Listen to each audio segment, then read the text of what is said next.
Praise lord. ఏదైనా వాగ్దానము సామెతల గ్రంథము 3వ అధ్యాయము 26వ వచనము.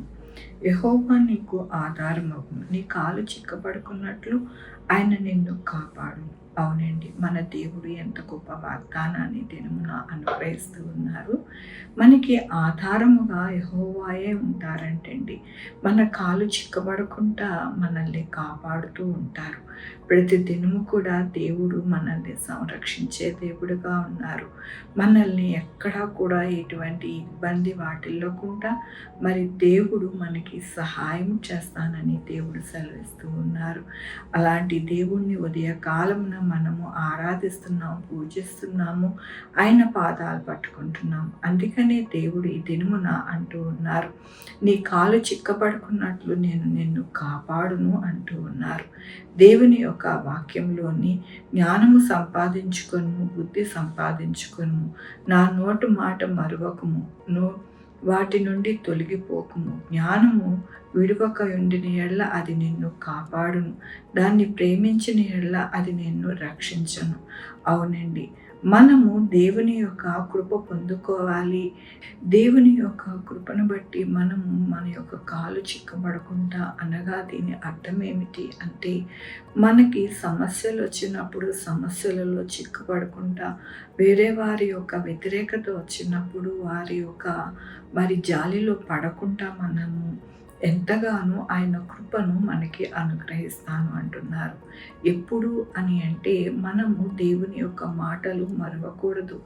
దేవుణ్ణి ప్రేమించితే కనుక మన యొక్క జీవితంలో ఎటువంటి కష్టము, ఎటువంటి చిక్కులు, బాధలు ఏమీ లేకుండా దేవుడు మనకి ఆధారముగా ఉండి సమస్తము బాధల నుండి, చిక్కుల నుండి, ఇబ్బందుల నుండి, అన్నిటి నుండి దేవుడు మనల్ని రక్షిస్తారు అని దేవుడు సెలవిస్తూ ఉన్నారు.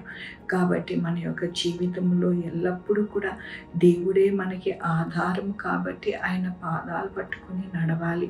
ఎలా నడవాలి అని దేవుని యొక్క వాక్యం సెలవిస్తూ ఉన్నది అంటే, ఆయనని ప్రేమించాలి. ఆయన ఇచ్చిన ఆ యొక్క ఆజ్ఞలను, ఆయన మాటలను మనము మరిచిపోకుండా వాటిని ఎల్లప్పుడూ కూడా తలపోసుకుంటూ మన జీవితాలు నడిస్తే కనుక ఎంతగానో మన యొక్క జీవితాలు, మన కుటుంబం యొక్క పరిస్థితి అంతా కూడా చక్కబడుతుందని, మంచిగా ఉంటుందని దేవుడి దినము సెలవిస్తున్నందుకు దేవునికి వందనాలు చెల్లిస్తూ ఉన్నాను.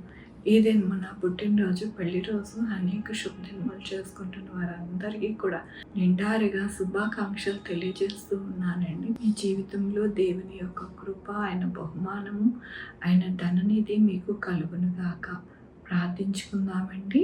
యెహోవా దేవా, నా తండ్రి, నా ప్రభా, మీ యొక్క కృపా కనికరస్తాను బట్టి అవునయ్యా, మీరే మాకు ఆధారం. మా కాలు చిక్కబడకుండా మీరే మీ యొక్క కృప చేత నడిపిస్తారు నాయన. ప్రతిదినం మీ అందు భయభక్తులతో నాయన మీ మాటలను శ్రద్ధగా విని నాయన మీ యొక్క ఆజ్ఞలను తలపోసుకుంటూ మా జీవితాలు నడుచుకునేటట్టుగా మీరు సహాయం చేస్తున్నారు. మీకు వందనాలు. సహాయం చేయండి ప్రభా నాయన. ఈ దినము పుట్టినరోజు, పెళ్లి రోజు, అనేక శుభదినములు చేసుకుంటున్న వారందరికీ కూడా మీరే నాయన వారిని దీవించండి, ఆశీర్వదించండి. మీ బహుమానము వారికి అనుగ్రహించండి. మా కొరకు ప్రార్థించమన్న వారిని, వారి బిడ్డల భవిష్యత్తు, వారి ఆరోగ్యములు, వారి చేపలు, వారి ఉద్యోగములు, వారి యొక్క వ్యాపారములు అన్నిటికీ కూడా దీవించండి, ఆశీర్వదించండి. Sugar, BP, thyroid, heart problem, kidney problem, AIDS, cancer, నరాల బలహీనత, పెరాలసిస్, గ్యాస్ట్రిక్ ట్రబుల్, ప్రతి విధమైన అనారోగ్యాన్ని తీసివేసి స్వస్థపరిచే యెహోవా అని అన్నారు. మీరే మీ యొక్క కృప చేత నడిపించండి. ఎక్కడ కూడా భూకంపాలు నాయన, వరదలు నాయన, నా తండ్రి సునామీలు ఏమీ రాకుండా కృప చూపించండి. ఎటువంటి వైరస్లు కూడా నాయన మనుషులకి నాయన ఇబ్బంది పెట్టకుండా కృప చూపించండి నాయన. 190 దేశములలో నాయన మీ యొక్క కృపని ఉంచి నాయన భూమి అంతటినీ కూడా నాయన మరి క్షేమం ఉండడానికి కృప చూపించండి. ఎక్కడ కూడా దుర్ఘటన జరగకుండా సహాయం చేయండి. ప్రతి ఒక్కరు పరలోక రాజ్యం రాజ్యం రావడానికి నాయన మీరే మీ యొక్క కృపని అనుగ్రహించమని కోరుకుంటున్నాను. సువార్థికులను జ్ఞాపకం చేసుకొని సువార్త ప్రకటిస్తూ ఉండగా నీరు కట్టి ఫలం పొంది నాయన నా తండ్రి మేము ఆ యొక్క ఫలాలను చూడడానికి మీరు సహాయం చేయండి. యేసయ్యా నాయన మీ యొక్క కృపతో నాయన ప్రతి ఒక్కరికి తోడై ఉండి నడిపిస్తారని నాయన మీకు వందనాలు చెల్లిస్తూ అన్ని విషయాలు నాయన మీ యొక్క పాదాల దగ్గర పెడుతూ నా ప్రభు నా రక్షణ యేసుక్రీస్తు పరిశుద్ధమైన నామమున అడిగి వేడుకొంచున్నాను తండ్రి.